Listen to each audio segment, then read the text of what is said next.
Hello to my non-existent fans of YouTube, it's Kian here, I'm back with another video. And yes, I had a haircut and I permed my hair as well. So I don't have to wear the cap when I'm recording video, so that I look good for YouTube, and so I look good for my Tinder date. Yup, only one date. But one is better than none, and one good one is better than many, which is related to our topic for today. Today I'm back with another interesting topic. As always, all my topics are interesting, so if you've watched to this point, then like the video so more people can watch it, learn from it, get new information, and critique on my products and work. Today we'll be talking about peer pressure once again, but then we're gonna focus on something really interesting, something really related to and deeply ingrained in peer pressure, something that can make or break you. We're gonna talk about friends. It seems a lot of people think that it's necessary or it's a must to have a lot of friends.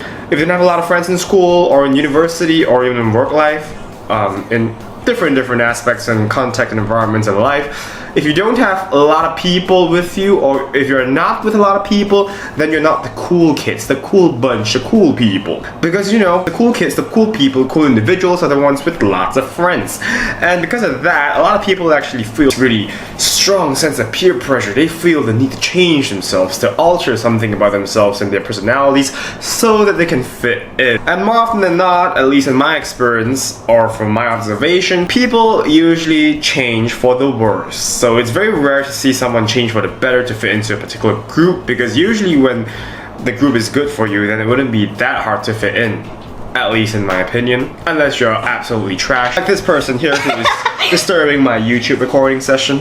Unless you're absolutely trash, like some people that I've met in my life. Check out my bullying experience video. It's a previous video, forgive and forget. Anyway, when I was in high school at A-levels, and I haven't met such people in university because UBC is too huge for me to meet, certain groups of people. But at high school, I've met a lot of people who change themselves for the worse so that they can fit into particular groups. It's really sad to see that, because I feel that everyone's beautiful in their own way. There's no need to change yourself intentionally for the worse, especially so that you can fit into certain groups. I mean, our friends, are these friends really that important? Let's discuss. Okay, before we get into any sort of discussion, let's define what friends actually are. From Google definition, and I'm Googling right now, a friend is a person with whom one has a bond of mutual affection, typically one exclusive of sexual or family relations. One key thing about this definition is not that you don't have sexual relations, but that you have some sort of mutual affection, some mutuality, some, things that you have in common, so that if that bunch of friends, or rather that bunch of people, have no mutuality with you, have no mutual affection with you, have nothing, no sense of familiarity or similarity with you, then why is it necessary for you to try and fit in? If you can't find your bunch of friends in this environment, it doesn't mean that you won't find your bunch of friends in other environments. I mean, I've experienced this. I had friends when I was in the first international school that I was in, and I had friends in the second international school that I was in. I had friends up to GCSEs, and then up to A-levels, because the number of people is so small, and I wasn't able to find some group or someone who actually had a lot of mutual affection with me. I was like, okay, in my year group, in this year group, I can't find any friends because there's so few people. There were like 40 people, if I can remember correctly, and I was like, okay, big deal, I'm gonna find friends somewhere else. I had friends at badminton, I had friends from different year groups, I had friends even with the teachers. So it's actually not that important to try and fit into that branch of group, because as I said, if you have no mutual affection with them, they aren't your friends. They are just human beings that exist. So it's not necessary for you to fit in or mix with every human being or groups that you meet. These people can be people. These people can be acquaintances, high and by people. I have lots of acquaintances. I think everyone would have a lot of acquaintances, but there is no need to give yourself any form of pressure to try and fit in. So now that we've defined friends and distinguished friends from people, human beings, acquaintances, I like to share my own experience. Now this is Chatty Kian's experience. In all my videos I share my own experience. experience. So if you like listening to stories, then this is not a particularly great one, but I hope you enjoy it. So all my life, I've never actually been in any groups before. I literally haven't been in any groups before. You see people in school or in university sitting with a bunch of groups of friends together. I haven't been consistently in that type of groups before. Like, I've never in my life experienced a time in my life where in school, in university, or at work or whatever, where I always sit with the same bunch of people. Like in school, you know group A, and there'll be this specific individuals, and then there's group B with those specific individuals, and then group C, and so on. I've never actually been in those. And yes, I was peer pressured. I was like, everyone's having friends, everyone's having their own groups, and I'm so sad, I'm always alone. As time went by and time lapsed, I realized that I was like, hey, there's no need to always be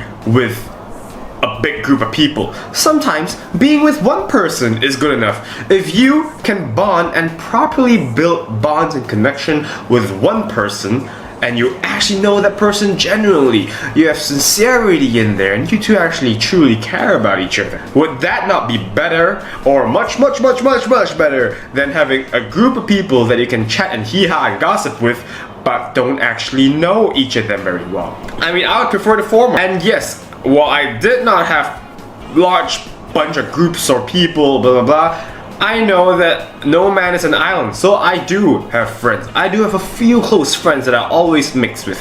There are teachers, a few teachers, handful of teachers, 2 or 3 that I still keep in touch with, that I'm still really close with. I share everything with them, and they do share things with me as well. And then I have a few people whom I met at badminton, who I met at school and at a university. And yes, I do not have groups, I do not have big group chats where I can always chat and gossip, but I do have a few individuals in my life that I keep in close touch with, that I really cherish in my life, that I know that they'll be there for me and I'll be there for them at times of difficulties, at times of celebration, at times of joy, happiness, blah blah blah blah blah. And I feel that this is enough because I'm always comfortable when I'm with them. I don't feel the need to change or to act in a particular way, to talk in a certain manner, to fit in, you know. I feel comfortable, they feel comfortable. So I feel that sometimes having a few significant individuals in your life is far better and beneficial, more beneficial than having a bunch of trivial and insignificant individuals in your life whom you have to try very hard to fit in with,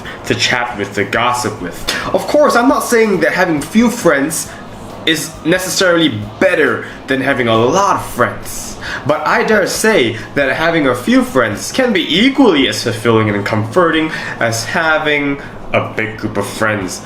And if that big group of friends are people whom you're not comfortable with being yourself, then yes, having a few friends is definitely better than having a huge bunch of friends. It's okay not to have a lot of friends. I would say that I don't have a lot of friends. Like being back in Malaysia right now, like when I was at UBC in Canada, I had a lot of acquaintances. Like there are a lot of people on campus that I would say hi and bye at badminton and classes and societies, clubs. A lot of people I could say hi with. It's like the number of friends you have on Facebook. There's so many. But then now that I'm back in Malaysia, I'm only keeping in touch with like, I don't know, 5 to 7 of them. I think 7 is actually too many. Like 3 or 4 of them. I'm only keeping in close touch with 3 or 4 or 5 of them. I think that's okay because although it's only a few of them, when we talk a lot. You know, we build connections, we build bonds. It is totally okay to have only a few friends. It's very normal. It's only perfectly normal that you only have a few friends. Have few friends. It's better than having a lot of acquaintances or human beings around you whom you're not comfortable with. So don't be peer pressured into thinking that you need to fit into a certain bunch of groups. Again, the definition of friends is people whom you have mutual affection with. Mutuality, familiarity, similarity, comfort. These people are the important ones. With the acquaintances or people who peer pressure you, or people whom you would feel peer pressured, not mixing with, it's okay. Not necessary to have them in your life. There's nothing wrong with you. Nothing wrong with all of you. All of me. Nothing wrong with me. Nothing wrong with you. Nothing wrong with anyone. Mix with who you feel most comfortable with. Know that there's a difference between having friends and acquaintances and human beings in your life. Few friends, better or equally as good as having a lot of friends. Back to the message of the first peer pressure video.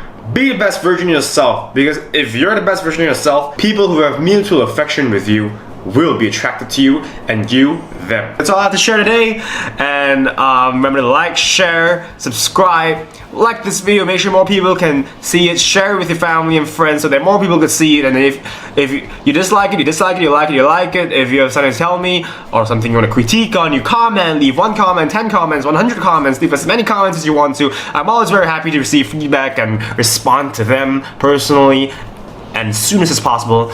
And that's all I have to share today. Until next time, I'm out.